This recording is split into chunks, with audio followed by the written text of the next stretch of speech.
Hello everybody, कैसे हैं बच्चों? Hope so you all are well. और विज्ञान एक्सप्रेस में आप लोगों का बहुत बहुत स्वागत। और आज का वीडियो शुरू करें उससे पहले बहुत बहुत मोटिवेट करने वाली लाइंस यहां पर लिखी हुई है। जीवन की सबसे बड़ी खुशी उस काम को करने में है जिससे लोग कहते हैं तुम नहीं कर सकते, है ना। करके देखना। जिसको लोग कहे कि तुम ये नहीं कर सकते हो उसको करके देखना, और जिस दिन आपने उस काम को कर लिया ना, आपको उतनी बड़ी खुशी मिलेगी जितनी किसी भी चीज़ से नहीं मिल सकती है। इन्हीं पंक्तियों के साथ में मेरा आज का वीडियो बेस्ड है, बहुत बहुत important, examination point of view से बहुत बहुत इंपॉर्टेंट, ट्रांसपीरेशन यानी कि वाष्पोसर्जन। इसके ऊपर प्रश्न लगातार पूछे जाते हैं एग्जाम्स के अंदर। तो स्टार्ट करते हैं आज का video. Shape of guard cells in Gramineae family. अब बच्चों देखो, सबसे पहले तो ये जान लो कि ग्रेमिनी फैमिली है क्या चीज़। तो ग्रेमिनी फैमिली जो है वो क्या है? मोनोकॉट फैमिली है। मोनोकॉट फैमिली का मतलब है एक बीजपत्री पादप कुल। एक बीजपत्री पादप कुल है। और याद रखना कि जितने भी एक बीजपत्री होते हैं उनके अंदर जो गार्ड सेल्स का जो शेप है, द्वार कोशिकाओं की जो आकृति होती है वो हमेशा डम्बेल शेप्ड होती है। डम्बेल शेप्ड मतलब डंबल आकृति की। डंबल आकृति की इस तरीके से, ऐसी डंबल आकृति की। और डाइकोट में कैसी होती है? डाइकोट में तो बीन शेप्ड होती है, आप सब जानते ही हो। ये तो बहुत कॉमन है, सबको मालूम है, बीन शेप्ड होती है ऐसी। लेकिन यहां पर ऐसी नहीं है, ये शेप बिल्कुल अलग है। चलो अब आगे आ जाते हैं। Root pressure can be measured by which instrument? किस यंत्र द्वारा मूल दाब को मापा जा सकता है? बहुत इंपॉर्टेंट है एग्जामिनेशन पॉइंट ऑफ व्यू से। किस यंत्र द्वारा मूल दाब को माप सकते हो? तो मूल दाब को मापने के लिए जो यंत्र काम में लेते हैं बेटा, वो होता है मैनोमीटर, है ना। भूलोगे तो नहीं? कौन सा है भाई? मैनोमीटर। मैनोमीटर, ठीक है। मूल दाब को मापने का जो यंत्र है वो कौन सा है? मैनोमीटर है। वाष्पोसर्जन की दर को किससे मापते हैं? Rate of transpiration is measured by, ये भी बहुत इंपॉर्टेंट है। रेट ऑफ ट्रांसपीरेशन, वाष्पोसर्जन की दर को किससे मापा जाता है? तो वाष्पोसर्जन की दर को मापने के लिए एक यंत्र होता है और उसका नाम है पोटोमीटर, ठीक है। पोटोमीटर याद रखोगे भैया, क्या है? पोटोमीटर। किस यंत्र द्वारा रंध्र छिद्र को माप सकते हैं? किस यंत्र द्वारा रंध्र छिद्र को माप सकते हैं? Stomatal pore is measured with the help of instrument. आप यदि स्टोमेटल पोर को मेजर करना चाहते हैं, रंध्र छिद्र को मेजर करना चाहते हैं, तो किससे कर सकते हैं? तो पोरोमीटर। अब कंफ्यूजन मत करना, कई बच्चे गलत लिख के आ जाते हैं। पोरोमीटर। यदि आपको ट्रांसपीरेशन की रेट को मेजर करना है तो पोटोमीटर। वाष्पोसर्जन की दर को मेजर करना है तो पोटोमीटर। स्टोमेटल पोर को मेजर करना है, उसकी साइज को मेजर करना है, राइट, रंध्र छिद्र की साइज को मेजर करना है तो पोरोमीटर। पोरोमीटर। हाइडेटोड्स, ये याद रखना। हाइडेटोड्स, हाइडेटोड्स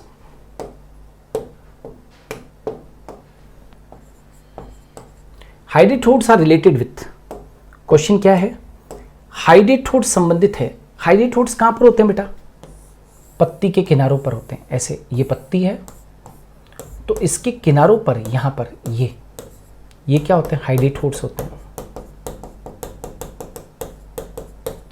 हाइडेटोड्स को बेटा हिंदी के अंदर जल रंध्र भी कहते हैं। और हाइडेटोड्स का संबंध किससे है? तो हाइडेटोड्स का संबंध गटेशन से है।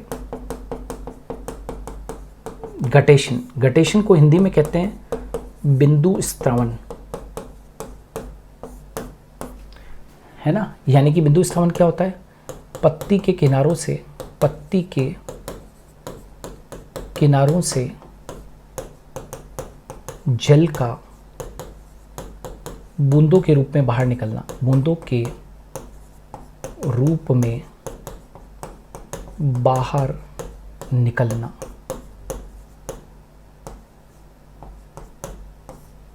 मतलब क्या हुआ? oozing out of water in the form of droplets from the corners of leaves. Oozing out of water, oozing out of water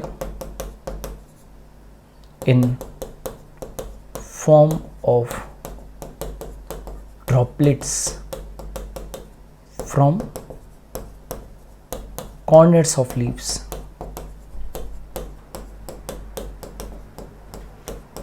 ठीक है, इसको हम क्या कहते हैं? हाइड्रेटोड कहते हैं। Spray of PMA causes. PMA होता क्या है? पहले तो ये जान लो पीएमए क्या होता है। Phenyl mercuric acetate. Phenyl mercuric acetate. जो फिनाइल मर्क्यूरिक एसीटेट होता है उसका क्या काम है? तो ये डिक्रीज करता है ट्रांसपिरेशन को। डिक्रीजेस ट्रांसपिरेशन, डिक्रीजेस ट्रांसपिरेशन मतलब वाष्पोत्सर्जन को कम करता है। वाष्पोत्सर्जन को कम करता है। देखो भाई याद रखना, यदि आप चाहते हो कि वाष्पोत्सर्जन को कम करना तो पत्ती के सरफेस के ऊपर आप किसको स्प्रे कर दो? फिनाइल मर्क्यूरिक एसीटेट को आप स्प्रे कर दीजिए। ये एंटी ट्रांसपेरेंट है। बेसिकली क्या है ये? एंटी ट्रांसपेरेंट है ना, जो कि वाष्पोत्सर्जन को कम करता है। Scoto active stomata occurs in. Scoto active क्या होते हैं? Stomata, stomata which open at night and close during day. ऐसे स्टोमेटा जो रात को तो ओपन होते हैं और दिन में क्या रहते हैं? बंद रहते हैं, उनको स्कोटो एक्टिव स्टोमेटा कहते हैं। ये किस में होते हैं? सिक्युलेंट ज़ीरोफाइट्स। किस में मिलते हैं? सेक्युलेंट ज़ीरोफाइट्स में मिलते हैं। सेक्युलेंट ज़ीरोफाइट्स में मिलते हैं, ये आंसर हुआ। सेक्युलेंट ज़ीरोफाइट्स का मतलब है मांसोलभिद मरुद्भिद पादप, मरुद्भिद पादप, सिक्युलेंट ज़ीरोफाइट्स। ठीक है, याद रखें। किस दाब के कारण बिंदु स्थावन होता है? घटेशन, अभी जो हमने 2 मिनट पहले अपने ने चर्चा की थी, पत्ती के किनारों से जल का बूंदों के रूप में बाहर निकलना। Guttation occur due to which pressure? हमेशा याद रखो घटेशन के पीछे जो मुख्य दाब है वो कौन सा है? वो रूट प्रेशर है। रूट प्रेशर यानी कि मूल दाब। मूल दाब के कारण ही क्या होता है? घटेशन होता है। बिंदु स्त्रावन का मूल कारण है root pressure. Which wall of guard cell is thick? जैसे मान लो ये गार्ड सेल्स है ना, तो ये गार्ड सेल्स है ना बेटा, तो इसकी जो इनर वॉल है वो थिक है। ये वाली जो वॉल है वो थिक है, राइट। तो और ये वाली जो वॉल है बाहर वाली वो थिन है। तो which wall of guard cell is thick? तो हम कहेंगे inner wall of guard cell is thick. द्वार कोशिका की भीतरी भित्ति मोटी होती है।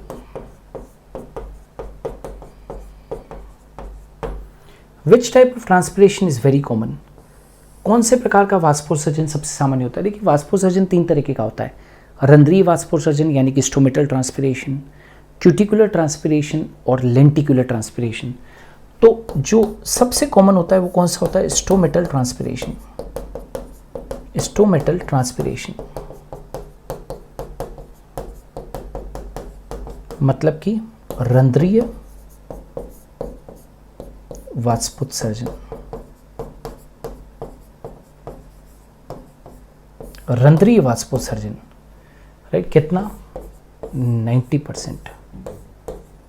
रंध्रीय वाष्पोत्सर्जन कितना है? 90%। Which type of transpiration is very common? तो stomatal transpiration 90%। Do algae fungi have stomata? No, in them stomata absent.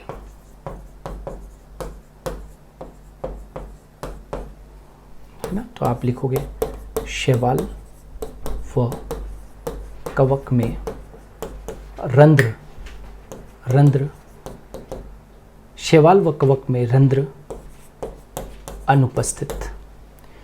In dicot leaf where more stomatas are found, एक द्विबीजपत्री पत्ती में ज़्यादा रंध्र कहाँ होते हैं?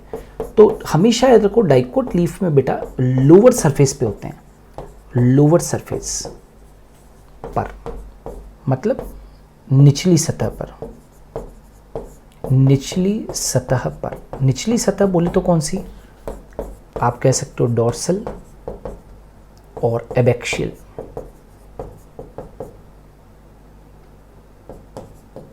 है ना, पृष्ठीय और निचली सतह को हम एबैक्सियल भी कह सकते हैं, एडेक्सियल नहीं। एडेक्सियल तो ऊपरी होगी, नीचे वाली जो सतह होती है वो कौन सी होती है? Abaxial. What is stomatal index? Stomatal index के बारे में सेलिसबरी ने बताया था बेटा, सेलिसबरी, और इसको आई से इंडिकेट करते हैं। I is equal to S upon E plus S. एस क्या है? Number of stomata per unit area, और ई क्या है? Number of epidermal cells per unit area. Number of stomata per unit area है, राइट, यानी कि पर यूनिट एरिया रंध्रों की संख्या, और पर यूनिट एरिया अधिचर्मी कोशिकाओं की संख्या क्या? ई है। और आई क्या है? स्टोमेटल इंडेक्स है। आई क्या है? Stomatal index. I is equal to S upon E plus S. Percentage of lenticular transpiration, वातंत्रीय वाष्पोत्सर्जन किससे होता है बेटा? वातंडों से होता है, और इसका परसेंटेज 0.1% से कभी कभी 1% तक, बाकी ज़्यादातर तो 0.1% ही होता है। इसको बोलते हैं lenticular transpiration. Who gave H+K+ pump theory? ये ट्रांसपिरेशन के अंदर ओपनिंग और क्लोजिंग ऑफ स्टोमेटा को समझाने के लिए H+K+ पंप थ्योरी सबसे फेमस थ्योरी थी, और वो दी थी किसने? लेविट ने। है ना, लेविट ने जो थ्योरी दी थी वो कौन सी थी? H+K+ pump theory. So students, ये थे आज के इंपॉर्टेंट क्वेश्चंस। हम लोग विज्ञान एक्सप्रेस के अंदर रोजाना एक वीडियो आप लोगों के लिए लेकर आते हैं, जिसमें हम सभी इंपॉर्टेंट क्वेश्चंस को यहाँ पर डिस्कस करते हैं। आप लोग प्रीवियस वीडियोस को भी ज़रूर देखिए। अभी तक 120+ वीडियोस विज्ञान एक्सप्रेस की सीरीज़ में आ चुके हैं केवल आप लोगों के लिए। इन्हें ज़रूर देखिए, आप भी देखें, और वीडियोस को लाइक और शेयर भी करें, और चैनल को सब्सक्राइब जरूर करें। धन्यवाद।